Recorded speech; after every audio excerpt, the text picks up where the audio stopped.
this could be, they're saying it's a few months, but it could be a few years to try to gather the evidence. At the moment, the evidence and by then, God knows Libya what could have happened in Libya. The situation changes within hours sometimes. Exactly, and so the key is how do we put pressure at the moment? And my argument here is that we need to, in a sense, not isolate Gaddafi, because we know what that's done in the past with other dictators. The thing is, how do we give him a way out so that he's not killing his people? We have all the time in the world to then investigate, to try, to do all these kind of things after this conflict is over. And certainly, I'm sure we can all agree that we would love that. But at the moment, how do we create the conditions to give Gaddafi, to send him into exile, or create the conditions for the people to get closer to him and to capture him? All right, so you think the priority should be trying to get him into exile at the moment. Let's just recap what's been going on. Of course, during the uprising, Gaddafi certainly hasn't been shy. In his first speech, in a furious rant, he threatened his own people.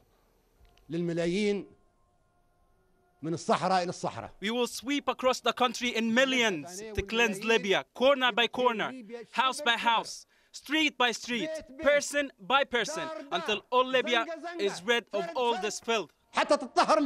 Well, in a later address, he made clear that all options were on the table to deal with the protesters. We are capable of destroying the enemies by the will of the people, by the armed people. When necessary, arsenals will be open to arm all Libyan people, all the Libyan tribes. Libya will turn into red fire and ember. All right, let's go to Mohammed now. With the point that Sami was making earlier, perhaps the emphasis now should be on simply getting Gaddafi out of Libya rather than giving him an incentive to dig his feet in and fight, because if he doesn't, he may end up in The Hague. Do you agree with that? I totally agree with this. I think we're giving him two contradicting messages. On the one hand, we're telling him to get out, to stop the bloodshed. And on the other hand, we're telling him that we're going to take you to court. And frankly speaking, this means that Gaddafi will hold on to power to the last minute. And that's what we don't want. We don't want any more bloodshed. If he could leave the country, even if he's given sanctity, even if he takes his billions with him, the Libyan people will welcome that, because that will spare a lot of bloodshed.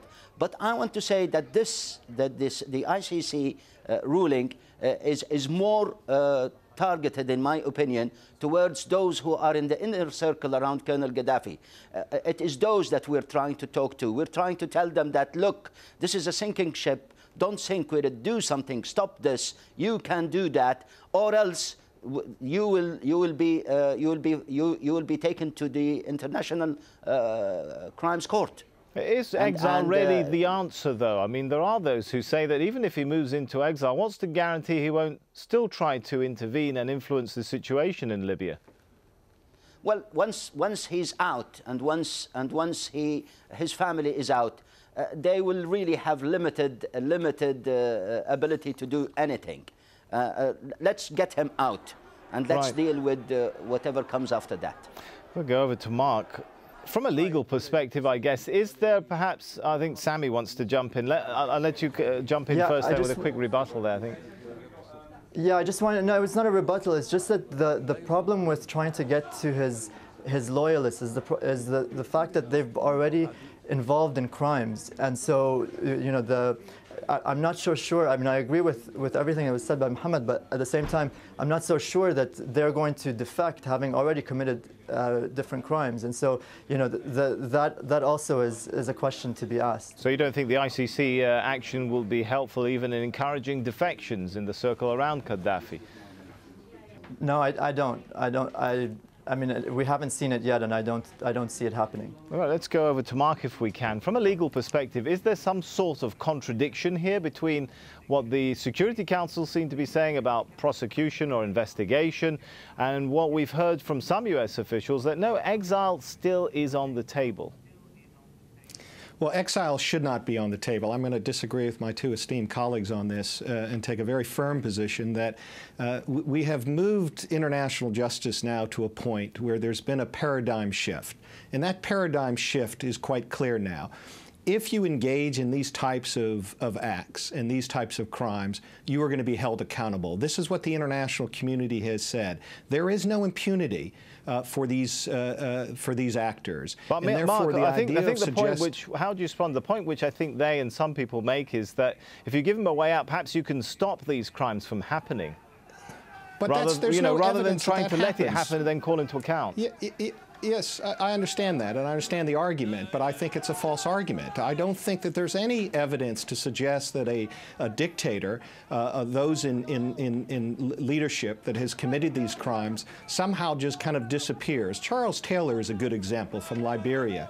That was attempted with Charles Taylor's to kind of move him, put him in exile, but he didn't stop his engagement in the region in support of further atrocities. Slobodan Milosevic, the same situation. What is needed is a clear position that states to the individuals that you're going to be held accountable. Why should we in any way suggest, why should we suggest to Colonel Gaddafi that we're somehow going to put him to exile and we may or may not bring him to justice later on? That's the contradiction. That's the conflict international, and that's what has to be stopped. Sami, you started this point, so your response to that, in a sense, by saying that you've always got the exile option open there, does it have the effect of encouraging him to try every option? Stay, fight for as long as you can, and if at the end of the day that doesn't work and you can't kill enough opponents, there's always exile. Yeah, but at the same time, I mean, this is the thing here is that there are people dying at the moment, and how do we end this conflict, and how do we end it without shifting the sort of the saviors become the international community. By fear of accountability? I mean, we have seen some defections, haven't we? Can't any of those be attributed to the international pressure?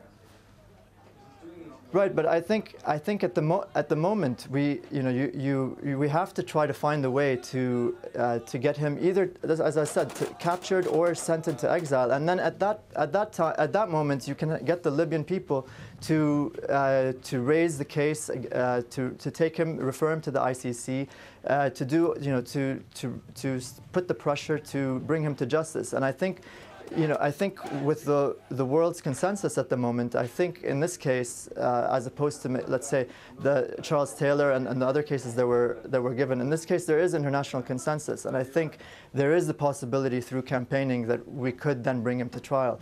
But at the same time, in the same sense, when we say ICC referral, we're referring to the ICC and an investigation. What we're saying is also that we're going to have this long drawn-out investigation. In the meantime, Gaddafi can do what he wants and can kill as he pleases. So I'm not sure. Okay, gentlemen, I think you've both made your points very well. If I can go back to Mark for a second, what happens to the ICC case if indeed a deal on exile is cut? Well, a deal and an exile